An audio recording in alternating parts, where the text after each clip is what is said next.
में ऐसे ही लेकर के चले गए तो लोग हमें भगोड़ा करेंगे, भगोड़ा ऐसे नहीं जा सकते हम, तुम्हारे भैया से युद्ध करेंगे। रुक्मिणी सोचे जो मन बनाए और हमें मुझे लगा कि जी हमें अपनी ससुराल की दहली ना दिखाएंगे ना देख पाएंगे हमारी ससुराल कैसी है। यहाँ कृष्ण में और रुक्म में युद्ध होता है तो मेरे गोविंद ने रुक्म को पछाड़ दिया और जैसे ही रुक्म को पछाया रुक्मिणी बोली हाय भैया मैं तो सोच रही ये छोटे छोटे अरे ये बड़े छोटे इनके पेट में 2.5 हाथ की दाढ़ी है।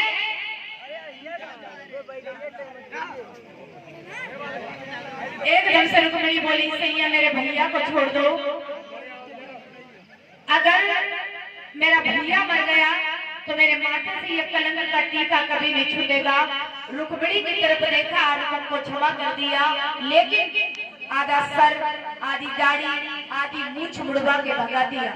सो रुक्म शर्म की वजह से कुंदनपुर नहीं गए, उन्होंने अपना नगर दूसरा बसाया।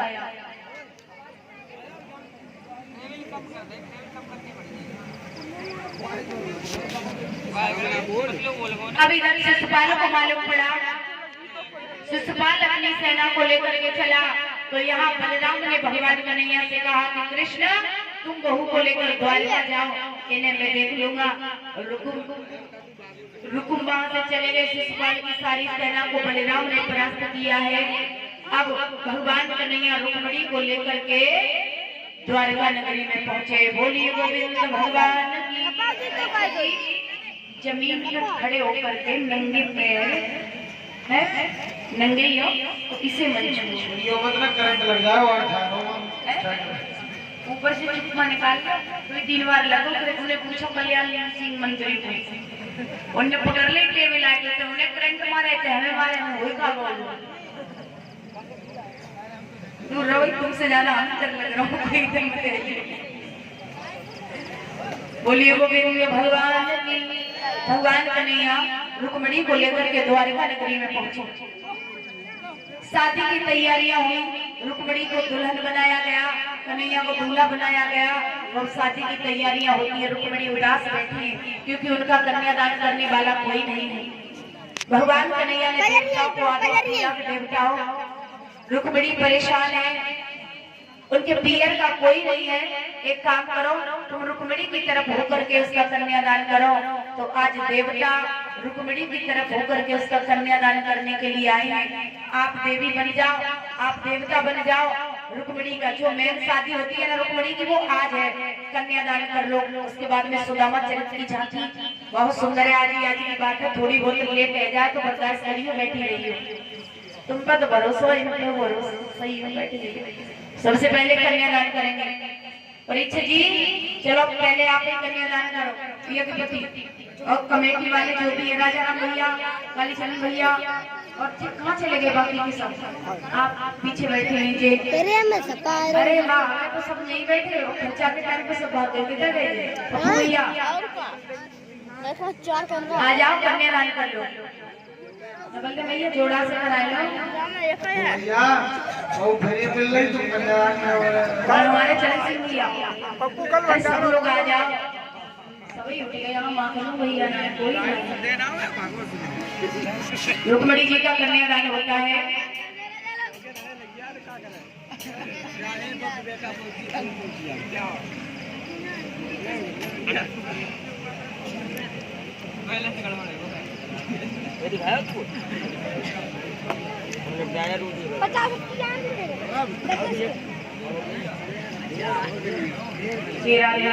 बोलिए गोविंद भगवान की, वृंदावन बिहारी लाल की।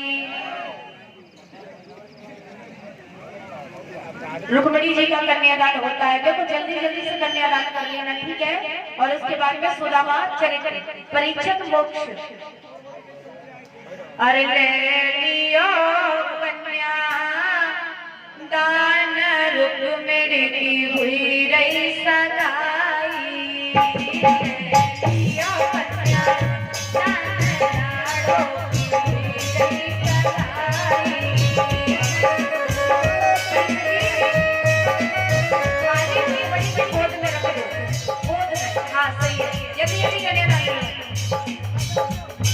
पापा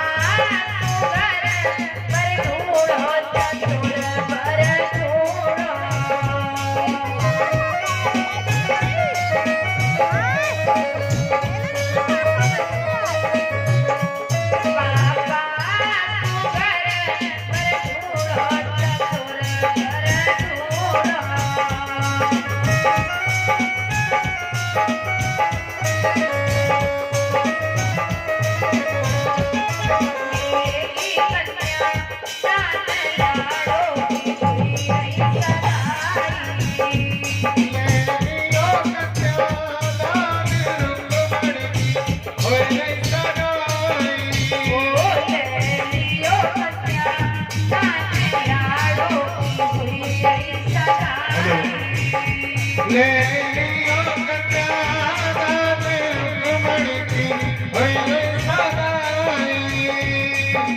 जय हो जल्दी जल्दी लगे रहो जल्दी जल्दी तैयार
कन्यादान होने के बाद में भावरें पड़ी हैं रुक्मणी जी की।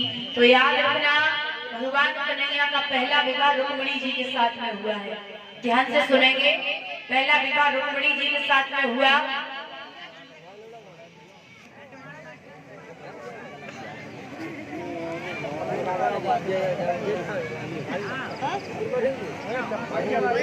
भगवान कन्हैया की पहले 8 पटरानियां थी। पहली रुक्मिणी, जामंती, सत्यभामा, सत्या, कालिंद्री, मित्रवृंदा, भद्रा, लक्ष्मणा। कितनी होंगी भैया? 8। ध्यान से गिनो, गड़बड़ तो नहीं है। रुक्मिणी, जामंती, सत्यभामा, सत्या, कालिंद्री, मित्रवृंदा, भद्रा, लक्ष्मणा।